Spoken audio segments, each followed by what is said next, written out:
Pete Farrell here at Gotham Hall in Manhattan for the Crawford Matrimonial fight, and also for the Andy Ruiz, Jarrell Big Baby Miller fight. So please stay tuned.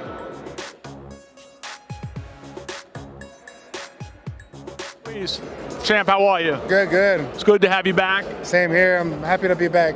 What happened? Where'd you go? Like, how come you didn't fight since Ortiz and then a couple months after? No, well, after the Ortiz fight, I had baby mama drama. I'm sure a lot of people can relate. The people that are watching on this video, I had problems with my shoulder. I had to get operated. I had to wait 6-7 months to get back in action. And what do you know? I've been waiting and waiting. Time has been ticking and ticking, and now we're here at the first press conference here in New York City, and I'm excited to fight Jarrell Miller on August 3rd. We're gonna get that victory. Okay, the boxing world wants to know: are you going to stay busy, or are you going to keep fighting? What's going on? Yes, I gotta stay busy, so I'm gonna have a fight contract. So definitely, I'm gonna stay busy. I'm gonna do 2 fights this year. Next year, I want to do 3 fights. The main thing is I want to be consistent. I want to stay focused and be mentally ready for all these top guys. Joseph Parker is doing amazing things.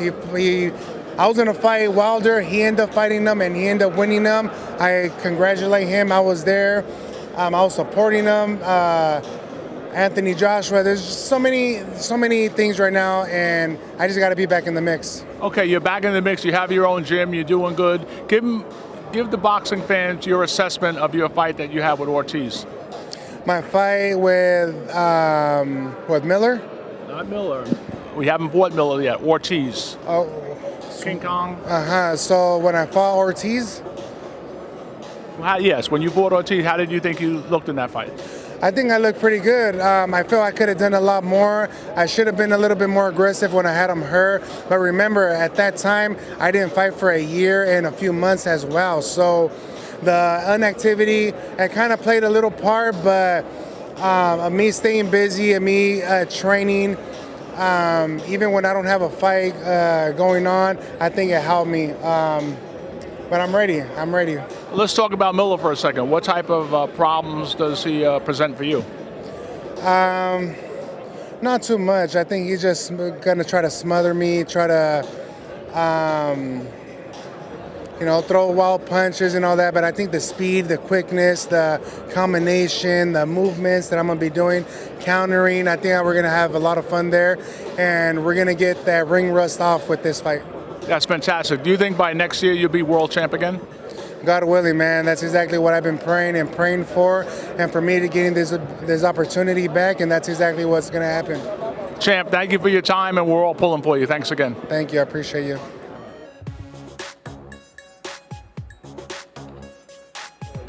Pete Farrell with Jarrell Big Baby Miller here in New York. Champ, what's going on? Man, feeling good, man. Good to be home. Good to have you back, champ. Yeah. What's going to happen with this fight with Andy Ruiz? I'm gonna stop him. I gotta stop Andy, man. Even though we're doing the press conference in my backyard, the fight's gonna be in his backyard. And if you watch my track record, I don't win fights on close decisions. Either I beat the shit out you or I stop you. You know, Andy's last 3 fights were close wins or a loss. You know what I mean? So, I'm a showstopper. Even though the Daniel Dubois fight didn't go our way, that was 3.5 weeks of training. You know what I mean? A lot of nonsense behind closed doors with contracts, not signing a fight 2 days before the fight, not getting training expense money 2 days before the fight. I get a lawsuit from my own co-promoter for $5 million for 2 days before my fight. You know what I mean? So it's a lot of distractions that were happening before my last fight. And I'm happy to get another opportunity so quick, and I'm just ready to take full advantage of it. Have you been in the gym? Yes, I've been in the gym. I've definitely been in the gym. You look like you're in great shape. Yeah, you know what I mean? But I definitely want to drop some weight off, but hitting the weights, doing the calisthenics, doing the fundamentals, strengthening my joints, adding in my agility drills, doing my kickboxing, a lot of things I was not doing for Dubois fight that I'm doing now. So I'm going to be more than ready. That's fantastic. A lot of people in the boxing industry, a lot of people in Manhattan are pulling for you. We know you got this God-given ability, the size, the stamina, the confidence. When are you going to win the world title? Tell me, what year? I want to do it this year, man. I want to do it this year. Praise be to God, man. Inshallah, man. I want to do it this year, man. So that's how I said, it's opportunity. Andy wasn't a guy that we were looking at, but, and he wasn't a person he was looking at. But, we both got opportunity. We said, we called each other, and I called him. I said, bro, they offered me a fight with you. He's like, man, I just want to fight. When you hear, when your fellow brothers say that, it's like I know where he's coming from. But at the same time, everybody look out for themselves because, we getting in that ring and hurt each other. And I say, you know what? I got enough time to train.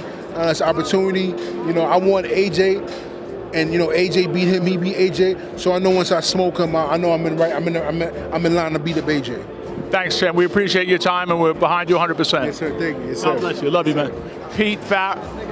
Pete Farrell with Edgar Berlanga. Champ, what's going on? What's up, man? I know you're knocking everybody out. Let's talk about your last fight. Let's talk about your next fight. What's happening? My next fight, there's no next fight right now. You have nobody lined up? Nah. Canelo, the thing with, mandatory for Canelo, so we pushing that right now. Like, that's something that we pushing, But at the end of the day, Canelo's his own man. He's his own boss. He's going to make the moves he wants, so we just waiting for next week. There's a big fight happening next week in Vegas. I'm going out there supporting them, Munguia, Canelo. Yeah, man, so we just waiting on that and see what's the results. Okay, so you're part of the Canelo sweepstakes, and I know there's like 3 or 4 people that are in the same boat as yourself, maybe not as talented as you, maybe so. I don't know, but I say this to you, are you actually going to stop fighting everybody until you get that shot at Canelo? Yeah, I mean, right now it's close, you know what I'm saying? Like, I'm in a good position right now, to do legacy, you know what I'm saying? With me, bro, people think, oh, this dude trying to do payday. Nah, it's a fight day. Like, for me, I know I'm gonna make the bag because listen, bro, we both gonna make the bag because at the end of the day, I got a crazy following, you know what I'm saying? And I got Puerto Rico behind me, I got an island behind me, so, we both gonna make the bag, but there's a legacy for this at this point, you know what I'm saying? For me to capture all those titles and bring it back to Puerto Rico is gonna be history. That's fantastic. We know you're a fantastic fighter, a fantastic puncher, very exciting. You got all of Puerto Rico. You got more than just Puerto Rican fans. You got fans all over the world. Yeah. So my question to you, would you ever consider fighting like Morel or Ben Benitez or anybody like that?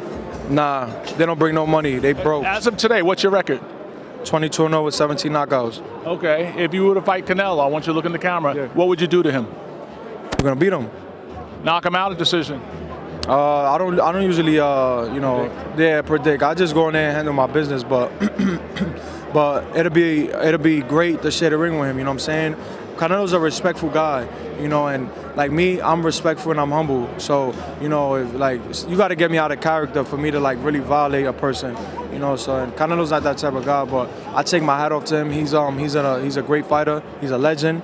And it'll be amazing to share the ring with him, you know what I'm saying? Puerto Rico, a Puerto Rican legend such as myself and him. Thank you, Champ. Viva la Puerto Rico. Yeah, viva Puerto Rico. Thank you. Yeah. Pete Farrell with the incredible Danny Jacobs. Danny, how you doing? Doing well, sir. Thank you. All right, I know you had a fantastic career. What's next? Making a comeback. I've been off for almost 2 years, and now I'm in the right mental space to be able to come back and give the fans another great performance as I end my career with a bang.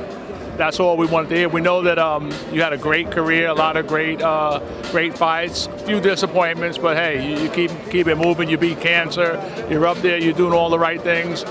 Tell us about your next fight. Well, my next fight is going to be either early or mid-June. The contract isn't signed yet as far as the actual opponent, but we've been training for the last few months, getting in top-tier shape to make sure that we're ready for whenever the contract is signed. Are you in the gym? I've been in the gym, yeah, for some time. And how are you looking? How you feeling? I'm feeling great. Most importantly, my mindset is in the right perspective now to where I can give it my all. All right, silly question. Do you rather fight in New York at the Garden Barclays, or would you rather fight in Vegas or in Saudi Arabia? I think that's a really good question. I heard Saudi is an amazing place to fight, so I definitely can't say no to that, yeah. That's fantastic. With the future, would you want to fight for the title again and back in the world ranking? What's your world ranking right now? I would assume that I'm top 15 in every organization that there is. I haven't quite gave it a look yet, but I know with a nice big win or two, I'll be right back where I left off. Fantastic. Thank you, Danny Jacobs. You're a great guy. I appreciate that. Thank you. All right, champ. Thank you. Pete Farrell in Manhattan with the legendary Jamil Big Time McCline. Champ, how are you? Very good. Thank you for having me here today. We're very grateful to have you, champ. I know you haven't fought in 12 years. I know you fought everybody and you fought all over the world. What's your life like today? Well, life is awesome. I'm in artificial intelligence now because, specifically in the automotive industry, we're doing really well. We have a new first product to market. We're able to produce video from data, any data set. We can produce video at scale, on demand, by the millions immediately, and send them to hyper-personalized emails. So that's what I do now. I'm no longer in the fight game. Do you miss the fight game? I do miss the fight game. That's why I'm here today. I like to come around and see the guys, the new talent coming up and the new crop coming up. These guys are amazing now, the way they're turning boxing upside down. You're not looking to go to the gym and maybe help a guy or two get to the title? So I've tried that a few times, but one of the things I've found is that it's very rare to find that guy. There's one guy that comes out from millions of guys, literally. I don't think people really understand that. So it's really difficult to find that one guy who has everything to invest your time. So until I find that, yes, I'm going to stay away from the game. I always believe that being that you didn't have an amateur career, you went very, very far. Maybe you could have been that 1 in a million guys, right? Because you still almost won the title. I was that 1 in a million guy. I fought for the heavyweight championship of the world 4 times. I think I won at least 2 of them. But having said that, you're right. Because I was that 1 in a million, I do keep my eye open, and I never turn anybody down that may have some type of talent. But what I do know, it's very, very difficult to find that one guy. Wow. See, the people out here, we knew that you're a gifted athlete and you're a gifted boxer. We didn't know you were this intelligent, though. This is something that's coming out right now. Well, boxing has a shelf life. I retired at 42. I'm 54 now. What else am I going to do? I got years left in this lifetime. And I always felt that if you can become the best at boxing, you can become the best at anything else.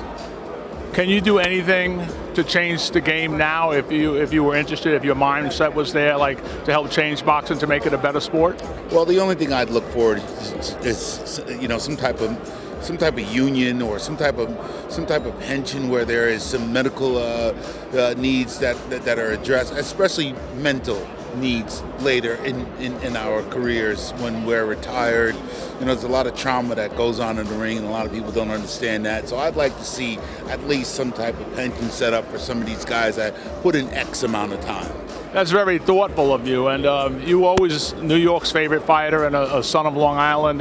We just want to say thanks for stopping by and good luck and continued success. Thank you so much, brother. I appreciate it. Thank you. Known you a long time. Thank you. Thank you.